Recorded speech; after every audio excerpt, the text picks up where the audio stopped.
हमारी खुदावंद यीशु की अंजील मुक़द्दस मरकज़ के मुताबिक उसका 16वां बाब 9 से 15 आयत तक। उस वक्त यीशु हफ्ते के पहले दिन सवेरे जी उठकर पहले मरियम मजदली को दिखाई दिया, जिसमें से उसने 7 बदरूहें निकाली थी। इसने जानकर उनको जो उसके साथ रहते थे खबर दी, और जो अब मातम करते और रोते थे।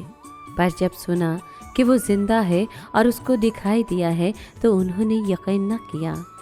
इसके बाद वो दूसरी सूरत में उनमें से 2 को दिखाई दिया जो पैदल देहात को जा रहे थे। उन्होंने लौटकर बाकियों को खबर दी, मगर उन्होंने इनका भी यकीन न किया। आखिर वो उन 11 को दिखाई दिया जब वो खाना खाने बैठे थे, और उनकी बेतकादी और सख्त दिली के सबब से उनको मलामत की, इसलिए कि उन्होंने उनका यकीन नहीं किया था जिन्होंने उसे जी उठने के बाद देखा था। और उसने उनसे कहा कि तुम तमाम दुनिया में जाकर सारी खलकत को अंजील की मुनादी करो। पाक कलाम के पढ़े और सुने जाने पर खुदावंद की बरकत हो, खुदा का शुक्र हो।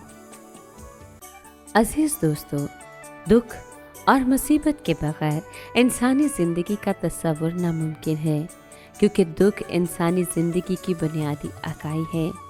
दुखों, मुसीबतों और अज़ियतों में साबित कदम रहना यीशु की सलीबी मौत हमें सिखाती है। यीशु ने मौत और कब्र पर फतह पाकर पूरी इंसानियत पर अयां कर दिया कि वो हर एक चीज़ पर कादिर है। ईद पाशका हमारे लिए यही पैगाम लाती है कि हम दुखों में हमेशा साबित कदम रहें, अपने ईमान को, अपने एतकाद को मजबूत रखें और दुनियावी सलीबों को वफादारी के साथ थामें, ताकि हम भरपूरी के साथ यीशु के जी उठने की हकीकी खुशी में शामिल हो सकें। और जिस तरह उसने अपने शागिर्दों पर ज़ाहिर होकर उन्हें अंजील की मुनादी का हुक्म दिया, हम भी उसके हुक्म की तामील कर सकें। आमीन।